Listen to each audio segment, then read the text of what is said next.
Assalamualaikum Ustadz, mohon penjelasan mengenai bacaan yang dibaca setelah membaca Al-Quran. Soalnya saya biasanya kalau selesai baca Al-Quran dari sejak kecil, baca Sadaqallahul Azim. Dan baru-baru ini ada yang bilang kalau tidak sesuai dengan yang diajarkan Rasulullah. Mohon penjelasannya Ustadz.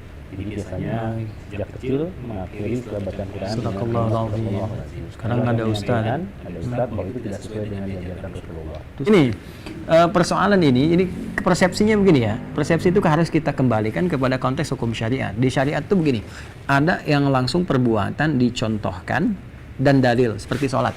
Ini dalil yang ada, contohnya ada. Makanya Nabi mengatakan, "Shallu kama ra'aitumuni usolli." Sholatlah kalian seperti melihat saya sholat. Jadi sholat itu contoh yang sempurna dari awal sampai akhir. Ada dalilnya, ada contoh sementara. Setelah itu ada Nabi mengerjakan, ada tidak. Jadi sahabat ada yang mengerjakan, kemudian ada yang tidak. Seperti kunut. Kunut itu di awal Nabi SAW pernah mencontohkan. Kemudian setelah itu Nabi ada yang menyebutkan berhenti sementara, ada yang mengajarkan ya kepada Al-Hasan, kepada Ibu Umar. Makanya Ibnu Umar, Al-Hasan disebutkan. Kemudian kunut yang lainnya ada yang tidak. Maka itu masih boleh dikerjakan.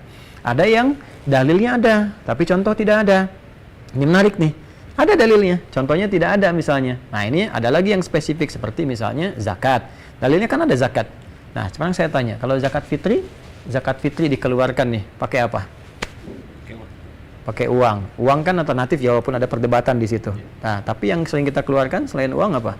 Beras. Kenapa beras? Coba tunjukkan pada saya, mana contoh di zaman Nabi zakat pakai beras?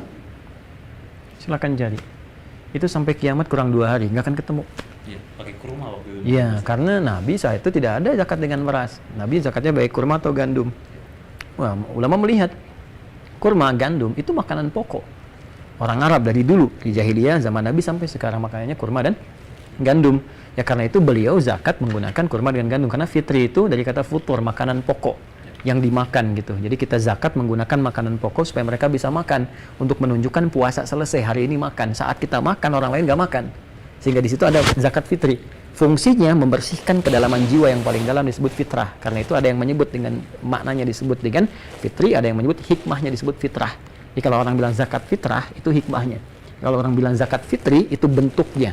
Ya maknawi yang langsung diberikan materinya sehingga bisa memberikan kekenyangan dan menunjukkan puasa telah selesai. Nah, zaman Nabi makanannya sampai sekarang di Arab kurma dan gandum, makanan pokoknya. Maka ulama melihat kalau di tempat lain ada makanan pokok selain ini, maka boleh menggunakan makanan pokok itu. Sekarang Kang Andre makanan pokoknya apa? Beras. Oh, bukan. Kalau saya nasi. Kalau beras itu makanan pokok bagi hewan yang punya tembolok. Ayam, bebek, itu beras. Ya, kalau saya nasi. Nah, sumber nasi dari apa? Dari beras. Ya, makanya sumbernya boleh diberikan sebagai zakat. Jadi zakat dikeluarkan dari situ. Nah, sekarang kan contoh nggak ada, tapi dalil ada, dalil keumumannya. Ya kan? Karena itu di sini boleh kita kemudian berzakat menggunakan itu. Yang ketiga, ada formulasi yang terakhir, dalilnya bahkan samar. Ya, samar sekali. Tapi kemudian dari sini contoh tidak ada, dalilnya samar. Seperti apa contohnya? Misalnya makan dob. Tahu dob nggak? Dob itu hewan sejenis kayak biawak tapi bukan biawak. Jadi kayak kadal gurun di gurun Sahara itu, ya. Nah, itu satu kejadian Khalid bin Walid. Kenal? Pernah dengar namanya? Pernah dengar. Itu Khalid itu panglima besar, satu di antara 38 panglima besar. Nabi punya 12.000 sahabat, 38 panglima. Satu kualitas panglimanya bisa menaklukkan Persia Romawi. Itu Khalid pernah nombak itu dob tadi, dob kemudian dimasak dihidangkan pada Nabi. Nabi diam saja. Diam. Jadi tidak makan, kalau makan kan berarti jelas kan, tapi tidak melarang. Nah, Khalid ngetes, ini haram nggak gitu? Ya haram nggak? Kalau haram nggak boleh makan kan? Maka dimakanlah oleh Khalid. Nabi diam, nggak komentar. Nah, sedangkan diam dalam fikih itu tanda setuju. Tanda setuju, ya. Kalau di kaidah itu as-sukutu alamatu he'eh. Ya, diam itu tanda setuju. Itu kan setuju. Diam ya. Makanya kalau ada perempuan dilamar, jangan diam. Tandanya setuju. Kalau nolak katakan, saya tidak sepakat, tidak setuju misalnya. Ya, apakah Adinda mau menerima lamaran ini? Diam ya, tandanya setuju. Ya, jadi walaupun misalnya sedang sariawan atau apa kasih kode. Kalau diam setuju, kalau tidak ya katakan saya hari ini rasanya ingin sekali berterima kasih, namun sayang saya ada kesibukan sehingga belum sempat mengakomodir itu. Yang baik lah. Jadi as-sukutu alamatu, diam tanda setuju. As-sukutu alamatu na'am gitu ya. Diam itu tanda setuju. Nah, Nabi diam berarti setuju kan? Nah, di situ namanya takrir, ketetapan Nabi. Itu dalilnya samar karena nggak langsung disebutkan, contohnya juga nggak ada karena nggak Nabi makan, tapi mendiamkan. Nah, disepakati oleh ulama takrir berarti boleh, halal lagi bab itu. Nah, kenapa Nabi nggak makan? Coba, kalau itu boleh. Karena nggak selera. Ya, selera Nabi itu kambing gitu kan. Nah, kalau ada kambing ngapain makan ini gitu ya. Nah, Khalid kenapa nggak pilih kambing? Coba, kenapa nggak pilih kambing guling? Itu mungkin. Bukan karena nggak ada, karena Nabi kan nggak makan, berarti makan yang lain kan? Karena Khalid itu orang lapangan, Khalid panglima, Khalid orang militer. Di militer, waktu bertugas dimanapun, belum tentu menemukan kambing guling. Kambing guling, kambing push up, ayam lepas, ayam ini belum tentu ketemu. Di hutan namanya, di hutan, siapa yang bisa dapatkan? Ya kan? Ya karena itu yang mungkin didapatkan di hutan, mungkin ada ular, ada ini, ada itu. Khalid harus memastikan kalau yang ada cuman ini.